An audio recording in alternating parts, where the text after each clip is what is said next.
Hello again, everyone. Welcome back for A Little More Chaos by Tom O'Neill. We're still in chapter 7. This is the second part of chapter 7. And this chapter was called Neutralizing the Left. I had to remind myself. Okay, so the next section is called Lined Up Against the Wall with the Rest of the Whites. That's a long name. When Hoover reconstituted COINTELPRO, he was already worried that America's black militants would be embraced by liberal whites, especially in a left-leaning place like Hollywood. In the August 1967 memo reanimating the counterintelligence program, he noted the importance of preventing black militant nationalist groups and leaders from gaining respectability. Also, he doesn't want the Black Panthers and the hippies to come together because that would be really bad news for the FBI, right? And for society. They must be discredited to the white community, both the responsible community and to the liberals who have vestiges of sympathy for militant black nationalists simply because they are Negroes. 2 years later, the Panthers have become almost synonymous with Hollywood's liberal elite. I'm going to read that again. 2 years later, the Panthers have become almost synonymous with Hollywood's liberal elite. So I would consider Sharon Tate, Roman Polanski, the mamas and the papas, Hollywood's liberal elite. Would you agree? Actresses such as Jane Fonda and Jean Seberg appeared at their rallies. Hoover felt that he had to widen the chasm between blacks and whites in LA. In a November 1968 memo, an LA field agent discussed new efforts to spread disinformation to Hollywood's liberal whites. In the context of the Tate LaBianca murders, the memo is chilling. Remember, the Tate House by then had become a high-profile gathering place for liberal Hollywood. Among others, for Fonda, Cass Elliot, and Warren Beatty, all three of whom were reportedly under FBI surveillance. Once again, I've heard some of them were CIA assets. Do I have proof? No, but a lot of people believe so. Abigail Folger, who would die at the hands of the family, was an outspoken civil rights activist. That year, she campaigned for Tom Bradley, the first African-American candidate for mayor of Los Angeles. Many in the Polanski-Tate crowd belonged to the White Panther Party, explicit allies of the Black Panthers, or to the Peace and Freedom Party of California, which also voiced its support. The FBI, according to the memo, planned to generate distrust through disinformation. Peace and Freedom Party has been furnishing the Black Panther Party with financial assistance. An anonymous letter is being prepared for bureau approval to be sent to a leader of PFP, that's the Peace and Freedom Party, in which it set forth that the Black Panther Party has made statements in closed meetings that when the armed rebellion comes, the whites in the Peace and Freedom Party will be lined up against the wall with the rest of the whites. So they're trying to pit the Peace and Freedom Party against the Black Panthers as well, when they're currently allies, it sounds like. The FBI would make it seem as if sympathetic leftists were in the Panthers' crosshairs. Less than a year after this memo was written, Manson's followers lined up 4 denizens of liberal Hollywood in Roman Polanski's home and cut them to pieces, leaving slogans in blood to implicate the Black Panthers. Of course, the FBI couldn't have done this work alone. They needed local law enforcement on their side, and according to the church committee, they got it. The committee looked into one of the most notorious COINTELPRO actions in LA, the framing of Geronimo Pratt, a Black Panther and decorated Vietnam veteran. Pratt would be in prison for 27 years for a murder the FBI knew he did not commit. He was in Oakland at the time of the crime, 400 miles away, at a Black Panther house that the Bureau had wiretapped. It had transcripts of a call he made to the Panthers headquarters in LA just hours before the murder. Okay, so if he had an alibi like that, how did they convict him? Crooked cops or lawyers or judges? I don't know. Still, Bureau agents enlisted a federal informant to lie on the stand about Pratt's involvement. Even before the frame-up, FBI gunmen had attempted to kill Pratt by shooting at him through the window of his apartment.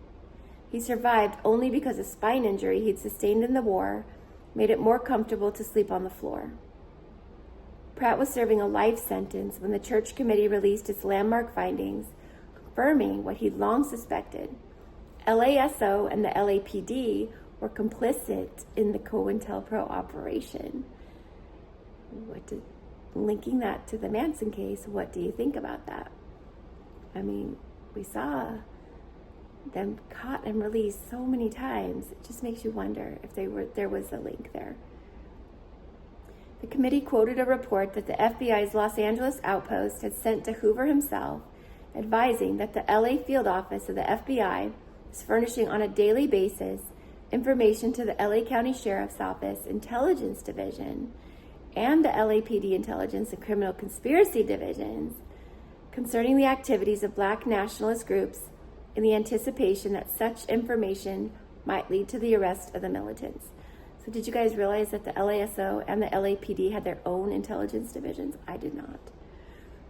This meant that Los Angeles law enforcement may have been guilty of obstructing justice and hindering prosecution.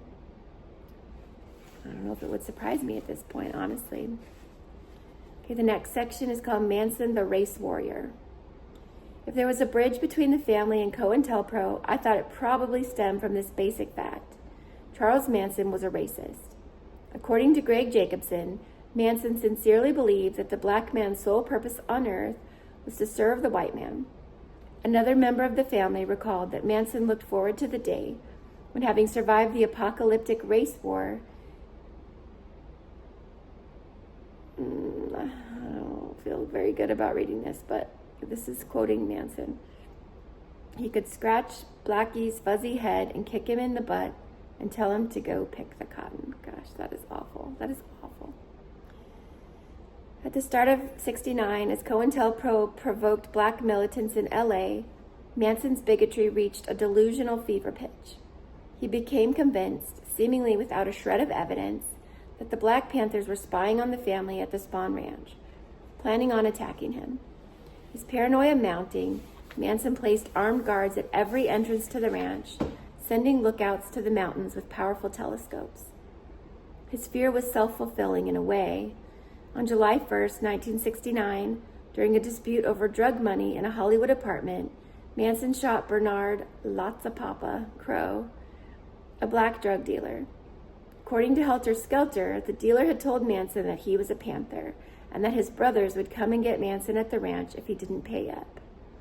Manson shot Crow in the chest and fled the scene, believing he'd killed the dealer. Back at the ranch, Manson was sure that Crow's friends were readying their attack. In Bugliosi's account, this contributed to Manson's decision a month later to speed along the race war. By inciting Helter Skelter, the Tate LaBianca murders would sow racial discord. Once again, it does sound a little far-fetched when you hear yourself say it out loud. But Bernard Crow wasn't a Black Panther, and he survived after Manson shot him. Bugliosi even called him to the stand during the trial. Bugliosi chalked it up to a misunderstanding on Manson's part, but the more I thought about it, especially in light of what I'd learned about COINTELPRO, the more I wondered if there was more to the story. The prosecutor reported that Manson was already frightened of the Black Panthers before the Crow shooting. If Manson were truly scared of the Panthers, the last thing he would have done is shoot a man whom he believed to be a Panther, a man who'd already told his brothers where Manson lived and made a threat to kill him. True, Manson hoped to launch a race war, but he didn't want to be caught in its crossfire. That was a fate he wished on other whites, but never on himself. Furthermore, Tex Watson's girlfriend and 3 of Crow's friends had witnessed the shooting. They called an ambulance after Manson made his getaway. So you would think if Tex Watson was a witness and he stuck around unless he left with Manson, that he would know that he didn't die. I guess maybe if he didn't follow up after the ambulance took him away, I guess he wouldn't necessarily. Did Crow even say who they were? Why didn't the police pursue a near-fatal shooting with plenty of witnesses, especially when the alleged shooter was a paroled ex-con? We might never know. Bugliosi certainly doesn't clarify any of it in Helter Skelter. I'd always considered the Crow shooting an inexplicable sideshow in the Manson circus. It took on grander proportions after I learned about the FBI's disinformation campaign against the Panthers. At this same time, this same place, Less than a week after the Tate murders, further COINTELPRO provocations led to the shootings of 3 more Panthers, one of them fatal. Okay, the next section is called the CIA on domestic soil, which, remember, they're not allowed to do domestic work, which I learned in this book. I didn't realize that. It was created for solely things in other countries. Okay, in August 1967, the same month Hoover launched COINTELPRO, CIA Director Richard Helms inaugurated the agency's aforementioned illegal domestic surveillance program, CHAOS, which also employed agents and informants to infiltrate subversive groups and then neutralize them. Sounds like the exact same program, but just in the CIA. CHAOS was born of Lyndon Johnson's neurosis. In the summer of '67, the president was convinced that the divided, disorderly America he led couldn't possibly be the product of his own policies. Of course not. He is a saint, right? Foreign agents and presumably foreign money must be to blame. He ordered the CIA to prove that the nation's dissidents, and especially its anti-war movement, had their origins abroad. Dick Helms complied without hesitation. In the 6 years that followed, the CIA tracked thousands of Americans, insulating its information gathering so thoroughly that even those at the top of its counterintelligence division were clueless about its domestic surveillance. CHAOS kept tabs on 300,000 people, more than 7,000 of them American citizens. So they're spying on American citizens. That's what they were doing. The agency shared information with the FBI, the White House, and the Justice Department. At its peak, CHAOS had 52 dedicated agents, most of whom served to infiltrate anti-war groups, like their counterparts in the FBI.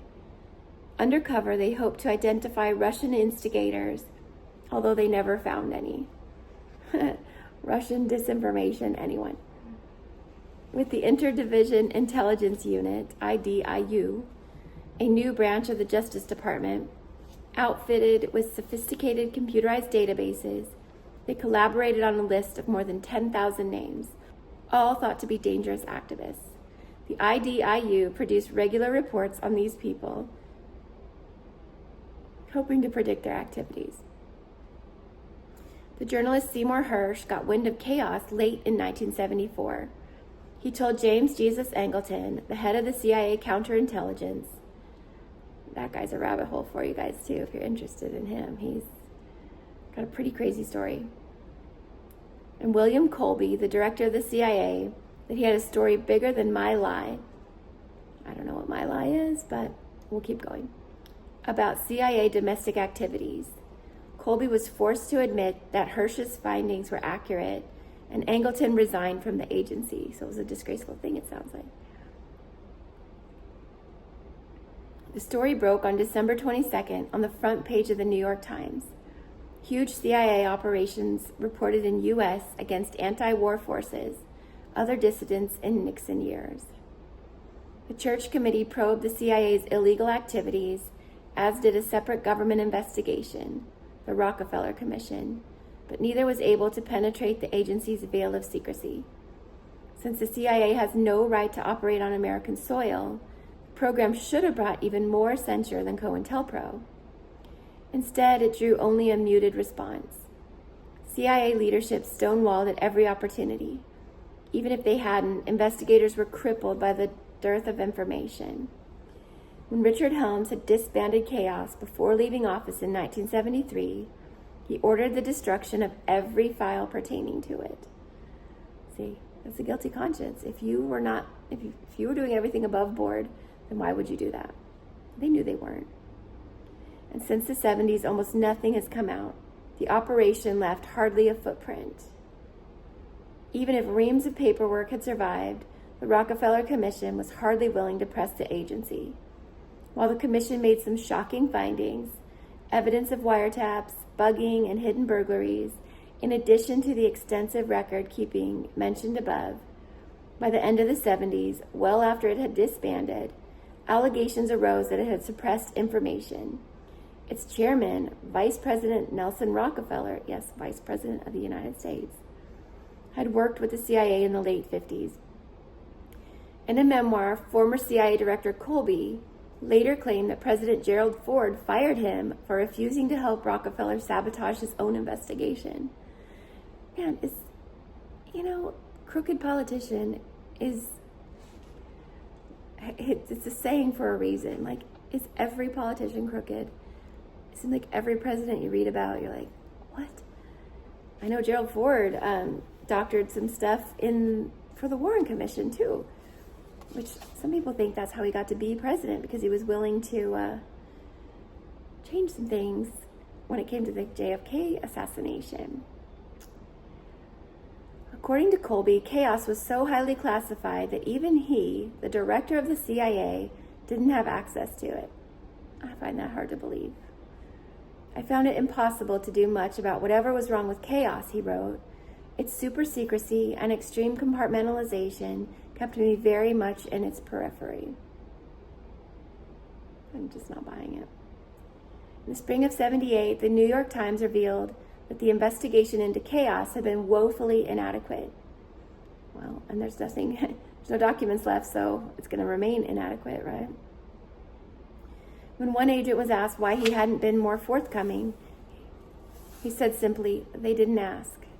The true extent of the agency's domestic activities against dissidents would probably never be known, the Times declared. But the paper had been able to uncover chaos activities from the late 60s that had targeted the Black Panther Party. Rockefeller's commission failed to reveal that between 150 and 200 CIA domestic files on Black dissidents had been destroyed. The CIA conducted at least 2 major programs involving the use of American Blacks when the Panthers, organized by young Blacks in the mid-60s, were publicly advocating revolutionary change.